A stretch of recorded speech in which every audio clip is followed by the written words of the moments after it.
going on, everybody? Welcome back to Talkin Sports with Jake. Hope we're doing well.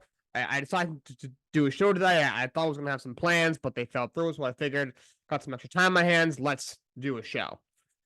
All right, so let's actually kick off with some hockey. I'm going to do a little standings update in the NHL. We're about quarter-ish way through the season. You know, teams have played, 25, between like 27 and 30 games or so of A2. I'm not a mathematician, so I don't know what the exact mark is for the quarter mark of the season, but we're probably just around that, maybe just past it. So let's start with the Eastern Conference. Boston Bruins are leading 18-5-4. Definitely a surprise. They lost a lot of pieces in the offseason, including their captain, Patrice Bergeron. With him retiring, they traded Taylor Hall and Nick Foligno away to Chicago and was basically a salary dump. They lost a bunch of pieces. The only piece they really added were not that meaningful. Kevin Shattenkirk, who's well past his prime. They didn't add anybody major. David Krejci, who they brought back last year, a veteran who had been there a long time, who in his 2 stints is no longer there, I don't believe. And then, he's definitely not. I did not think, that Linus Ullmark, who won the Vezina last year, would have the same season. So I thought, they're probably going to regress a lot. Maybe they sneak in the playoffs and lose in the first round, but that's about it. Of course, last year had an historically great regular season, winning the President's Trophy, had the most wins and most points of all time, but then lose in the first round to the Florida Panthers, an 8 seed, of course, when they're going to the Stanley Cup. But they're sitting at the top of the Eastern Conference, 18-5-4. The New York Rangers are in second, 19-7-1. So my Rangers look very good. They obviously they made the coaching change. Letting go of Gerard Gallant and going to Peter Laviolette, which I thought was the right move. I've actually never been a big Laviolette guy. But the Rangers needed a new voice, and Laviolette was that new voice. And so far, it's working. The last few games haven't looked as sharp, but overall have had a great year. A big difference. They've been exponentially better defensively. I know lately they've been slopping a bit. They gave up 7 goals the last game against Toronto.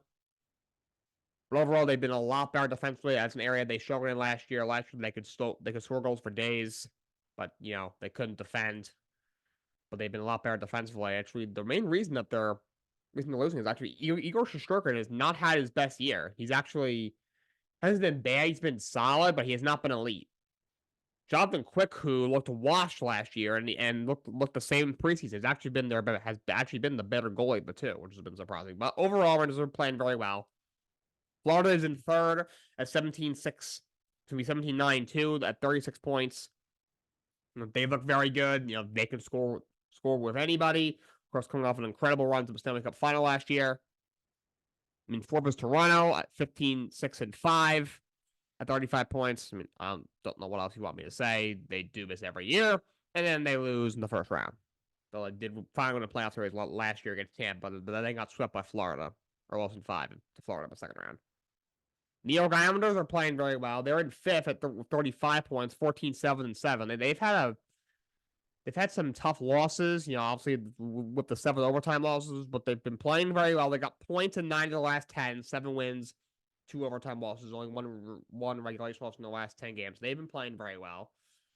In 6th, the Detroit Red Wings at 15-9-4. Red Wings are a very young team, but they add some pieces in the offseason. They've been playing well. The 7th spot is the Philadelphia Flyers. They're at 15-10-3, 33 points. So they've been better than expected. Of course, had a tough year last year. Obviously, a bunch of the players clashed with John Tortorella, as players always do.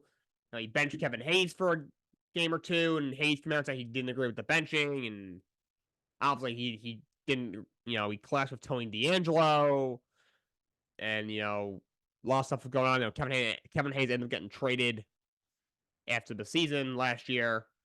But, they've been pretty good. The thing with Tortorella, because he works guys so hard, he usually gets usually 1 year out of his guys where everyone's buying in, everyone does everything he says. The team's great. They're one of the best teams in the league. They have a great season. They go as far as they go in the playoffs, and then by like the next year, it's just, dude, we're professional. This isn't the Miracle on Ice. Can you chill the hell out? And he loses the locker room. They miss the playoffs, and within a couple of years, he gets fired. That's why he's he's coached so many teams. That's why he was in Tampa for a while. Obviously, had the most success there. Then he was with the Rangers for a while. He was in Vancouver for a short time. He was in Columbus. Now he's in Philly. That's why at first, although he wins a bunch of games, eventually things just sour out and he gets fired because eventually guys just can't take him anymore. And the last team right now is the Washington Capitals, 14-8-3. So they've been a bit of a surprise. Didn't make the playoffs last year. They made a coaching change, and I didn't think they'd be very good. Ovechkin's obviously still an incredible player, one of the greatest goal scorers of all time. But he's 38 years old. And that's definitely what's getting older. Oshie, Tom Wilson, but they've hung on. At 31 points. Get the Devils right now, 15-11-1. Of course, they didn't have Jack Hughes, their best player, for a while. They got him back a little while ago, so they haven't come out of the gate as strong as we thought. Carolina has not been as strong as we thought. I actually picked them to win the Cup this year. Last year, they were in the conference finals, losing to Florida. Their team, I thought, was excellent defensively. They got solid goaltending, and I thought offensively they would have enough this year. Haven't looked fantastic. 15-12-1 right now.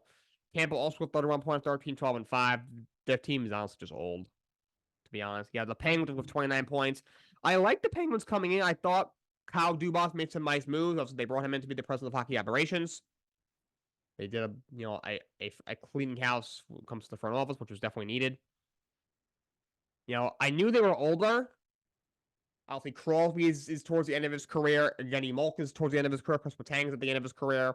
And the one thing I didn't love that Dubas made was the money he paid Tristan Jarry, because Jarry's always hurt. They haven't been great. Montreal 12-13-4. They've been, again, that's a team I thought would be really bad. They haven't been as terrible as I thought, but still have been great. You have the Buffalo Sabres, 27 points, 12-15-3. Columbus Blue Jackets, 9-16-5. They have looked not good. The team is terrible. And you have Ottawa in last place. They're at 11-12. They've only played 23 games. So they've played the least amount of games by far. So they've had a tough hand. And they haven't been great either. They're a team a lot of people were saying could be a sleeper to maybe make the playoffs this year. I didn't really see. I think they're still a year or two away. And right now they're in the bottom of the Eastern Conference. Over to the West, the best team in hockey right now is the Vegas Golden Knights. The defending champs are 25-5. I think I know some people saying they might regress here because they're getting older and they have no future. I didn't see it. They're really good. If they can win a Stanley Cup with Aiden Hill, their goalie, the ceiling is the roof for them. Vancouver Canucks are in second place now at 19-9-1. They are phenomenal. They have had a really good start to this year. I did not expect that. In third, you have Colorado, 18-9-2. But not having Gabriel Landeskog this year, they've still been on a roll. Kings were in fourth place, 16-6-4. That's a team. They got plenty of scoring. They got stars all over the ice. They'll go as far as the goaltending takes them. In fifth is the Winnipeg Jets, 17-9-2, 36 points. They've been pretty good this year. Another team I thought maybe they sneak into the playoffs, maybe they don't. They've been very good. In sixth is Dallas, 16-8-3. Dallas I believe was in the conference finals last year. In seventh is Nashville at 16-13. They have 32 points. The last team is the Arizona Coyotes are the 8th seed. They're 500, 13-13-2, 28 points. They've been a little better than I expected, so kudos to them. You have Edmonton, who's all of a sudden has gotten hot. A few weeks back, they were the worst team, and they're one of the worst teams in hockey. They lost to the Sharks, who hadn't won like one hockey game all year. And they have won 8 straight games. Connor McDavid's on fire, of course, the reigning MVP. So they've gotten back into the hunt. They're only a point out of the playoffs now. Blues, 13-14-1. Of course, have had a tough start to the year. They've been struggling. They fired their coach, Craig Berube. They definitely needed a change. I think the message just got stale from Berube. He overall did a good job there. He took over in 2019, maybe through the year. The team was like in last place in the league. Completely turned them around. They won the Stanley Cup, had that incredible run. And then you had the 3 years, the next 3 seasons after that. They were in the playoffs every year, but they missed the playoffs last year. This year they were struggling. They're not on the outside looking in right now, and they've only won have actually only won one playoff series since their cup in 2019. So it was time for a change. Calgary's 11-14-4. Calgary is just so mid. You have Seattle at 9-14-7. Look, they had obviously a really good year last year. Their second year as a team, as an expansion franchise. Made the playoff, shocked the world, defeating Colorado in the first round of the playoffs.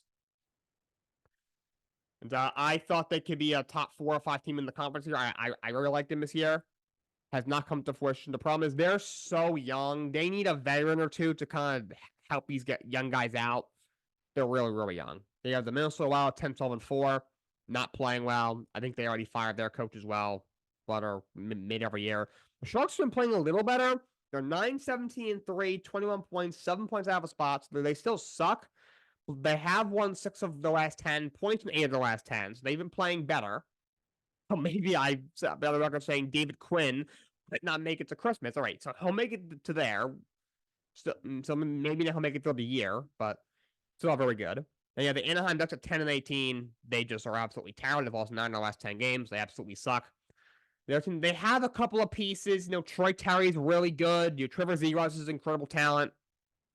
But, Cam Fowler's a good defenseman. Gibson's pretty good in goal, but there just isn't. They're just not good. Like, they have a couple of pieces. It's just not enough. Like, there's 3 or 4 guys on that team. Like, all right, these are some really good quality players. Got some nice young talent. But, in hockey, you can't win with just 3 or 4 talented pieces. You need a full squad. You got to have 7 guys that can score. You gotta have a couple of good defensemen. You gotta have a good goalie. Coaching. They just don't have all the pieces together right now. And the Blackhawks at 9-18-1 with 19 points, of the worst team in hockey. They have Connor Bedard. Connor Bedard, the number 1 overall pick. He's phenomenal. One of the best prospects in the years. He'll win the Rookie of the Year, the Calder Trophy. He's a stud, franchise player. They have literally nothing else going on for them. On or off the ice. And off the ice, there's the Corey Perry thing that happened. There was rules that he slept with Connor Bedard's mother. That's not true. Apparently, he's got an alcohol or a drug problem. He's gonna get help for. They cut him. Only a few months after giving him $4 million to play for their team. He's playing well too. Obviously, the guy who's been there a long time, was in Anaheim for all those years, and he's been in the Cup final 3 years in a row. Lost, but was in the Cup final 3 years in a row with 3 different teams, including the Lightning. But might be a Hall of Famer if he had that. It's a shame because they're just getting over the whole scandal that happened with that awful scandal that got Quenneville fired and everything, the horrible scandal that they tried to cover up. So they were just getting over that. Also they got a young coach. They recently brought in a new GM, and they're obviously they've been in the big rebuild. They haven't been good in years, and now the Corey Perry thing happened, and aside from that, their team absolutely has sucked outside of Connor Bedard. So they are very, very bad at hockey. All right, so those are the NHL standings. A couple of small things. Well, I want to talk about Shohei Ohtani technically does have an opt-out. It's if the owner or the president of baseball operations leave their current role, he can opt out. No, I don't know if that'll happen. I don't know if he even would. I mean, he's got $680 million coming in there 10 years, so I'm not sure if he want to do that, but just want to let you guys know that's something that could happen if one of those 2 things comes to fruition. And the NFL will be playing a game in Brazil next year. Not sure what game it'll be, but NFL will be playing in Brazil next year. All right, so with that, let's talk some basketball. I'm going to do a little basketball, and I'm probably going to close this thing out. Not too much to talk about today. It's tough on the studio. Obviously, it's the same, but I just want to, give you guys some content. Don't want to go, a whole month and a half without doing anything, especially since I'm after tomorrow. I'll probably do a show tomorrow, and then after that, you won't see me for another week and a half, 2 weeks until after Christmas. The Sixers beat the Pistons 129-111. Embiid 41 points and 11 rebounds. He had 30 and 10 at the half. I think he's got the 7th most 40 and 10 games in NBA history. I think he's got like 38 in his career. That's crazy. The Pistons are 2-22. They have lost 21 straight basketball games. I'm not gonna lie, Monty Williams is extremely overrated. I don't know what he's doing. He's come out saying, "Oh yeah, I'm finally starting to realize how to use some of these guys." All right. First of all, the problem is you guys are the worst defensive team I've ever seen. They're gonna have 120, 130, 140 points every night. I saw a graphic. It showed like every game that they've lost during their streak. They've given up like at least 110 in like 19 or 18 of the 21 games. They give up 120 in all but like 5 of them. Give up 130 a couple times. Give up 140 a couple times. I know there's no defense in the NBA today, but holy hell, they can't defend for their life. Look, the Pistons aren't. I didn't expect them to be very good. I mean, look, they won 17 times last year. They're not a good team. But I thought, okay, you get Cade Cunningham, a number a couple of years ago, who I really like. You get him back. He was injured most of last year. You draft Al Thompson, a kid that I like. You know, can defend, can score a bit. You know, still working on a 3-point shot, but that could come over time. You know, Jay Ivy's another second-year player, another kid I like. You know, Duran's a young center who I think will only get better. Then you have Marvin Bagley and Wiseman. They're 2 other bigs that they have. I think are better rotational pieces, though James Wiseman should be a lot better than that. Something where he was drafted by the Golden State Warriors, and you have, Alec Burks and Bogdanovich as your, solid vets. Bogdanovich a solid like 3-and-D guy on your bench. Burks kind of the same, maybe to a lesser extent. Right, like they're gonna suck again. But they could win 26, 20, maybe 30 games. They'll still be probably bottom 5 in the league. But they won't be quite as bad as last year where they were absolutely atrocious. But God, was I wrong. I know Jay Navi was out for a while.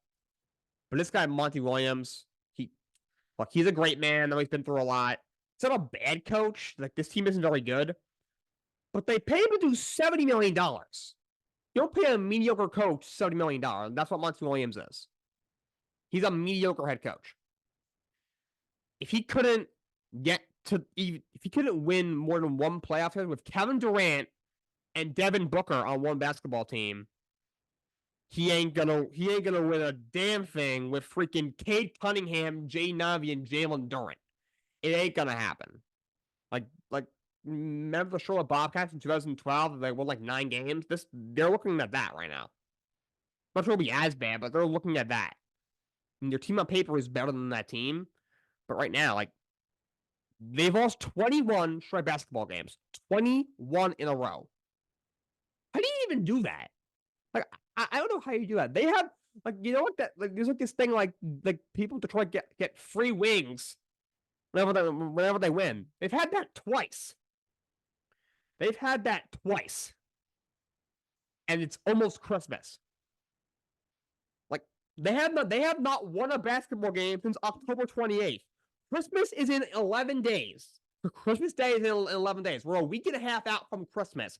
And they have not won since before Halloween. They did not win a basketball game in the month of November. They went a month without winning a basketball game. And now we're 2 weeks or halfway through this month, they still haven't won. They are an atrocious basketball team. This is one of the worst sports teams I have ever seen. They're not even competitive. They're getting blown out every night. Oh my God. Like, Embiid was one of the 2 or maybe not 2 or 3, but 5 or 7 best players on the planet. No doubt. He's the reigning MVP. Should have been Jokic last year, but still, he's one of the best players in the league. He's a stud. But 30-10.5? Holy moly. This team is horrible. Absolutely horrible. Pelicans over the Wizards, 142 to 122. Brandon Ingram drops 40 points. This Wizards team is also really bad. They're 3-20. Yikes. The Jordan Poole acquisition has not worked out at all. Technically, I think Chris Paul has actually played better than Jordan Poole. Yes, Poole's got better scoring numbers. That might end up being a lose-lose because Chris Paul doesn't fit what the Warriors are doing, and Jordan Poole just sucks at basketball. Heat beat the Hornets 115 to 104. We had Raptors over the Hawks 135 to 128. 33-7-7 for Siakam. Rockets over the Grizzlies 117 to 104. 25-14 for Tony Eason. Jaren Jackson had 44 in that game. Grizzlies, they have looked horrible. 6-17. They're getting Ja back. Ja's got 2 more games on his suspension, so they'll get him back in the next week. But they've done with a big hole. I knew they'd struggle a little bit without him. But obviously he's their best player. They run their team through him. I thought maybe be 500, maybe a couple of games below. You think, all right, 25 games, maybe they'll be 10, 15, 12, and 13, that kind of thing. I think it'd be 6 and 17. That's brutal. The Bucks over the Patriots, 140 to 126. Some fireworks in this one. So Giannis with a franchise record, 64 points, also had 14 boards and 4 steals. So if after the game you had a little altercation. So what happened was Giannis wanted the game ball. Remember, this game was in Indiana, so the home team has the game balls. Giannis wanted the game ball because he just had a franchise record, 64 points. So he goes over to the Pacers sideline, and he said, I want the game ball. But Oscar Shibwe, who's a rookie for the Pacers, he had 1 point in the game. I guess he made one free throw. That was his first career NBA point. So they'd already given Shibwe the ball. But so now Giannis's pitch is like, what the hell? I want the ball. I said 64. I set a franchise record. I want the ball. So then Giannis sprinted into the hallway to go try and retrieve it, and then you had Chris Middleton and Halliburton were talking, and somebody else was involved in that. And then Rick Carlisle, the Indiana Pacers head coach, after the game said, it just kind of escalated when it shouldn't have. So their GM got elbowed in the ribs. So it was a whole thing. To me, I think this whole thing is stupid. It's a freaking basketball. If I'm Giannis, I would call up Oscar Shibwe. I'd ask go to your coach, Adrian Griffin, to your GM, and say, hey, can you give me the pace? Can you get Pace GM on the phone? I want to give Oscar Shibwe a call. Call him up, say, hey, Rook, something what happened last night. Nice game last night. Congrats on your first career point. Maybe you offer him something, kind of when a star player comes over, like in a trade to a free agent sign, and they want to keep their jersey number they've always had, but some random player on the team already has it, and they buy the number off of them, for however much money, something like that. Offer him something, don't just take it from him, because then Oscar Shibwe's parents are gonna call him like, I said your first career point, where's the ball? Oh, I gave it to Giannis. He had 64 in the game. It's no, it doesn't work like that. This is something that actually was brought up by Richard Jefferson, in a video he did, and I agree with him. So that's what Giannis should do. I think Giannis kind of overreacted a little bit, but I can kind of see his frustrations. He wanted the ball, and they're like, oh, we gave it to somebody else. Wait, what? But it was just a giant misunderstanding. It escalated to a degree that it shouldn't have. I'm sure emotions were high. That game was chippy at the end. Bucks kind of beat the crap out of the Pacers. They won 140 to 126. They probably wanted to go home. It's a shame that it escalated to what it did, but it was just probably an overall just miscommunication all around. Lakers over the Spurs, 122 to 119. Wemby 30-13, but it was no match. AD at 37-10. Spurs are now 3-20. They lost 18 straight games. There's a lot of bad teams in the NBA. Nets over the Suns, 116 to 112. In the Suns' Big Three debut, yes, Beal, Durant, and Booker took them 24 games to make for them all play together. This is gonna be like the Nets, Durant, Kyrie, and Hart 2.0. But Nets take that one. Then the Jazz beat the Knicks 117 to 113. College Bucks at 26, round 32 and 12 in the loss. All right, so let's talk about one or two more things before I close out the show. So Warriors player Draymond Green has been suspended indefinitely. He will need to meet league and team conditions before returning to play. So it's been a lot of talk about this, so I want to give my take on it. Draymond has committed dirty act over and over and over again. Dude has a probably 5-minute highlight reel of him just committing dirty plays. He has been suspended 6 times in his career. He's been ejected 3 times already this season. He was suspended. The second time he's been suspended, he was suspended 5 games only a couple of weeks ago. for the fight for when he lost Rudy Gobert in a chokehold. At some point, he needs to face some accountability. From kicking Steven Adams in the nuts in 2016 in Western Conference Finals, then getting into the fight with LeBron in the finals, Game 4 of the finals 2016, got himself suspended, which to me cost the Warriors a championship in 2016. They didn't have him, and he at his prime, he was maybe the best defender in the league, was a very important piece of that team. They lose Game 5. LeBron and Kyrie go off for 40 each in Game 6, and of course they lose Game 7. You had a time when a couple of years ago, he yanked down Kawhi Leonard in very dirty play. He had this year, he locked Rudy Gobert in a chokehold. I know it was a big fight. He was trying to defend Klay Thompson. Don't like doing the chokehold. And now in his last game, he punches Yusuf Nurkic in the face. In game 1 of the first round of the playoffs against Sacramento last year, he stomps on Sabonis' chest. And I know Sabonis, was grabbing onto his ankle. Don't stomp on a dude. That's horrible. Yeah, you had the thing in the Memphis Grizzlies series 2 years ago in the second round. Like, the dude is a dirty player. And the fact of the matter is, at one point, Draymond was one of the league's best defenders, and he can give you 10, 12 points, maybe 14, because they had Durant, Steph, and Clay all in their prime, but still. He was all defensive player and an all-star and a champion.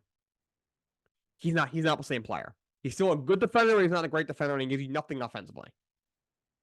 And he's gonna give 18, 20 technical fouls a season, like the limit until you get in, which ends up being a 1-game suspension once you go over the limit in the NBA. I think he's like 18. He's always in that category.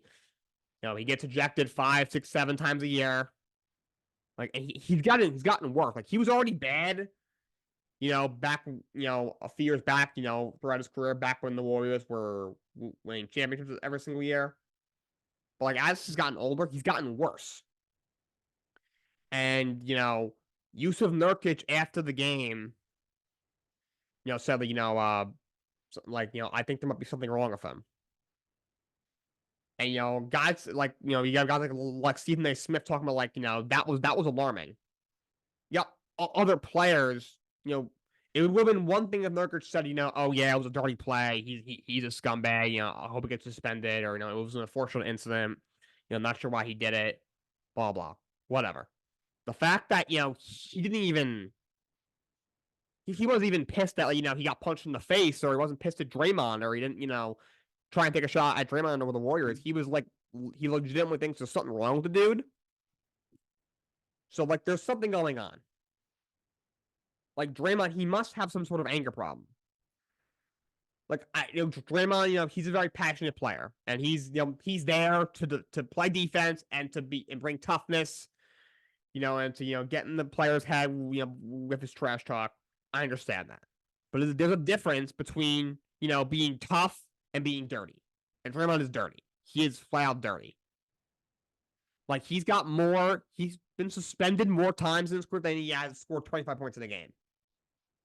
I know Draymond isn't there to score, even in his prime. He was only scoring probably maybe 4 or 3 points a game. That's because he had 3 of the greatest scorers in the league on your team. You had Stephen Curry, the greatest shooter of all time. Clay was one of the 3 greatest shooters of all time. Durant's one of the 5 greatest scorers of all time, arguably. So he's always open, is what I'm trying to say. And now it's basically just Steph Curry with Durant gone. Clay's the same. That's why he's giving you maybe 4 or 5 points a game. He needs to learn at some point. They need to bring the hammer down, this guy. If you give him 3, 4, 5, 6 games, 7 games, that doesn't mean anything. He'll serve a suspension, and then he'll come back, and he'll just rinse and repeat, and he'll do it again. It's something that Redbox brought up on he came on my show yesterday, and he's 1,000% correct. They need to suspend this guy a long time. He can't just be allowed to keep doing this. The NBA needs to send a message to Draymond that you can't keep committing these horrible acts, and send a message to the league that you can't be expected to just injure commit acts that can potentially injure players, and and get away with it, with maybe sitting out for a couple of games and then you'll be back. So he's suspended indefinitely. He'll have to meet certain conditions, with counseling and stuff, which I think is the right move. I hope he sits out at least 10 games to me. Because he needs to learn his lesson, because I think there's something wrong with him. I'm not sure if there's something going on in his life. I don't know. I don't want to speculate, but something's going on. And like at this point, finding him does nothing. The dude makes, on his current contract, $25 million a year. He's made so many millions of dollars throughout his career. Now he makes money off of his podcast now. He doesn't need money. Finding him $5,000, $10,000 is like finding a normal person, 2 cents. It means nothing. Suspending him for 4 or 5 games means nothing. It's not harsh enough. But if you make him sit out 10 or 20 games, make him go to counseling and meet and do all these things, that might do the trick. And at this point, if he commits another horrible act like this, when he comes back, at that point, you should kick him out of the league. Because at this point, he's saying, I don't care. I'm gonna, do it what I want to do, when I want to do it. And if it, I've made enough money already. I've made hundreds of millions of dollars already. I have 4 championships. I'm probably going to the Hall of Fame. I don't care. I don't care about my team anymore. I don't care about the league anymore. I don't care about the safety of other players anymore. I don't care. I'm gonna do me. And if I, knock somebody out or hurt somebody in the process and they get suspended for 5, 10 games, don't care. So make him sit out for a while. Make him go to counseling. Make sure you get to his head that they want the best for him, and they want safety for him and safety for the other players in the league. And then NBA should make it clear to him, if he does this again, his NBA career will be over. He will be banned from the NBA. Now, my final question is about the Golden State Warriors, and I think it might be the end. It might be the end for the Golden State Warriors dynasty. They've had an incredible run. They've won, 4 championships in the last 10 years. Of course, Stephen Curry is the greatest shooter of all time and one of the 10 to 15 greatest players ever. Klay Thompson, now they said, Stephen Curry is the first ballot Hall of Famer. Klay Thompson, look, I'm not a fan. I think he's a bit of a douche, but Klay Thompson is one of the 3 greatest shooters of all time, and he's a Hall of Famer.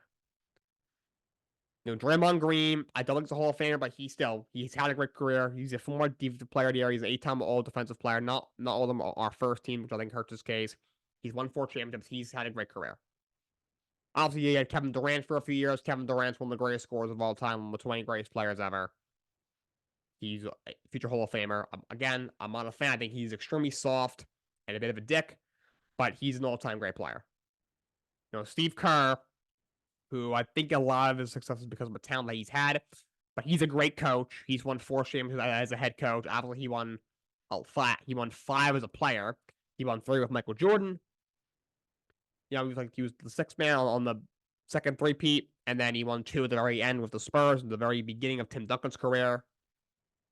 So he actually has 9 championship rings. So he's one of the greatest winners in the history of the NBA. And he probably deserves to be in the NBA just because the dude's won 9 championships. 5 as a player, although as a player he was more of a role player, but now 4 more as a head coach. So this is an all-time great team, no doubt. But Stephen Curry will be 36 on March 14th. By the way, it's the day before my birthday as well. I learned that this morning. I was doing some research on this. That's Stephen Curry was born the day before me. Klay Thompson will be 34 in February. Draymond Green will be 34, I think, in February as well. This team is old. Chris Paul is already, 37, 38 years old? And I talked about this a day or 2 ago, I believe.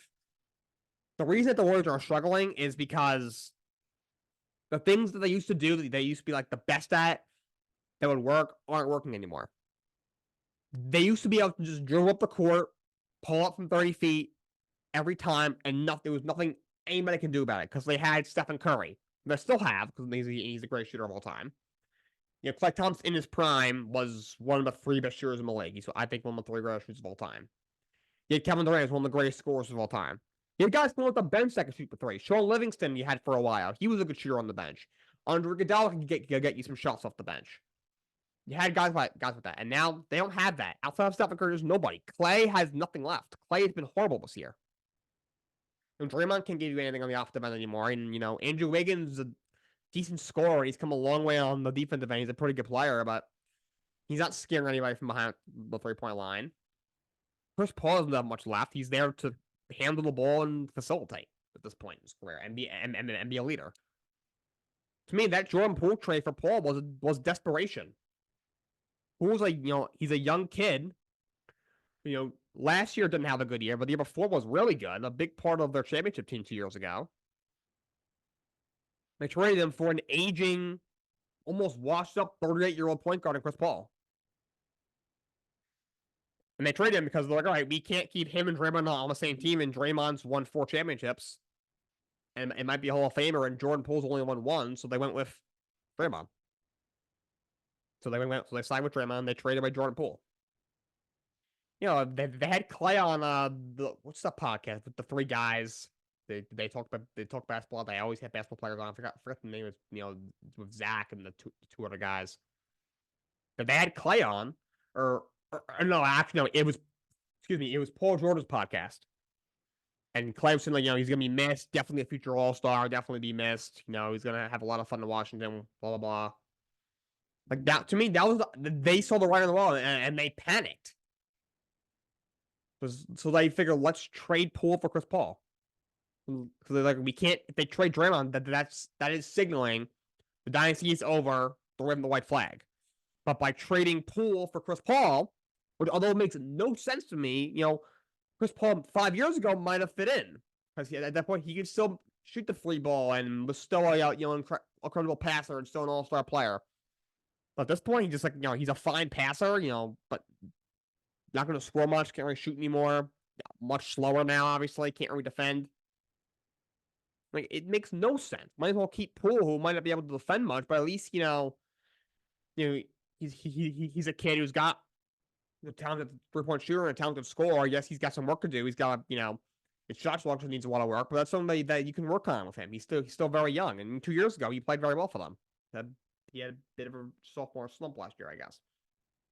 But last year was in a bit of a slump. So to me, that was a desperation move. And although I don't think Chris Paul has played bad, I think he's actually played pretty well. He just doesn't fit what the Warriors are trying to do. He just doesn't fit. And I was always concerned about how it was going to fit in the locker room because for years in Houston, the goal was to beat Chris Paul every year, and now all of a sudden he's on the team. You had, guys like, Draymond and Clay come out just saying, like, look, I've never really liked Badu. I'm not going to change now, but, he's my teammate now. Almost like it was almost awkward. So that was concerning. I didn't think this was gonna work. And although Chris Paul, I'm not even necessarily blaming Chris Paul because he's actually played pretty well. Like at this point in his career, he's a guy that gives you 10.6 assists, and he brings you leadership in the locker room. I feel like he's done that, but it doesn't make sense why he's here. I don't get why he's there. I would have kept Poole. Maybe, your ceiling maybe this year was maybe being the 6th or 7th seed in the West and losing in the first round. But at least now, all right, after the year when you try and retool, you have something there. So that's, Clay's going to be a free agent. I heard they offered him like a 2-year extension worth like $48 million, and now he said no, and now they don't have a deal. He should basically let him go in the offseason. In fact, if the Warriors are not in playoff position come a trade line, I trade Klay Thompson. That's a flaming hot take. I would trade Klay Thompson at the trade deadline. The money he's going to want, he's not going to be worth in the offseason. Unless he said I'll take a short-term deal for maybe $20 million a year. I'm not even trying to give him that. I don't know what Klay has left to offer. He's had so many injuries with his legs and his knees. Had a great career, but it's time. And Draymond, I wouldn't have re-signed him this offseason. I think they need to trade him in the offseason because he's killing them. For example, the Warriors have been struggling. They weren't playing long as the Suns. Then all of a sudden, Kerr's been doing all these lineup changes. They haven't been working. Then he put Draymond at the 5, going a little small. And they were playing well, and it was working. Looked like they're going to win. Then Draymond gets kicked out of the game when he punches Nurkic, and then they had to change their lineup, and it screwed everything up, and they fell apart and ended up losing. So he swung over his team as well, along with himself. And or if they can't keep putting up with this, he's not the same player in the offseason. They need to trade him in the offseason. Who will take him? I don't know. A guy who's 34 years old, still a good defender, not a great defender. Not going to help you offensively and all the other stuff that comes with him. I feel like somebody will take a chance on him because he can still help you on the defensive end a little bit. He makes, I think, 25 a year for the next 3 years. So it's not horrendous in today's NBA. And because he's won 4 championships, somebody will take him. I feel like you might not get a ton back. You might get like a young player on the bench and a 2nd-round pick back for him. But I think somebody will take him. So also with the Warriors, they have like really good depth. They don't have that anymore. Who's their depth? I think Moses Moody and John Kuminga are both busts. They used to always have like a lot of size down low. They have those 3-man rotations of Zaza Pachulia, JaVale McGee, and David West. In the first part of this thing. These have used to, that team a couple of years ago, that won 2 years ago. Look at all the guys that have on those role players. With Otto Porter and Gary Payton the second, obviously, and Damian Lee and all these guys. They had Jordan Poole, of course. Can't miss Jordan Poole. It wasn't just Steph, Clay, and Draymond, and then I guess Andrew Wiggins, who's also in the starting lineup. And they just don't have that anymore. Outside of Steph, Clay, and Draymond, and we're to Steph because Clay is washed and Draymond is always suspended. It's Andrew Wiggins. Chris Paul doesn't have much left. There's no one on that bench that's scaring me really at all. They don't shoot the ball where they once did, even remotely close. Besides Steph and Curry, they don't have the same depth they once did. They don't defend as well as they once did. They just don't have the personnel right now. And I think we all see why Bob Myers left. You might not admit it, but he saw the writing on the wall. This thing is going to crap. I'm screwed. Also, this team is the most expensive team in the league. They're paying like $400 million for this team. And they're going to miss the play-in. They're like 10-13 right now or something. I don't think they're in the play-in right now. Bob Myers sort of writing on the wall was like, see ya. I don't blame him. I would have done the same thing. I'm like, peace, y'all. See ya. Your problem now, I built this team on the Hall of Fame executive. I built this team that won 4 championships. Your problem now. See ya. You call it the easy way out. I call it being smart. I would have done the same thing. See you later. I've done enough. That's my take on the Golden State Warriors. That's all I got for you guys today. Most likely we'll be doing a show tomorrow. Then you will not see me until after Christmas. So until next time, so long, and have a great day.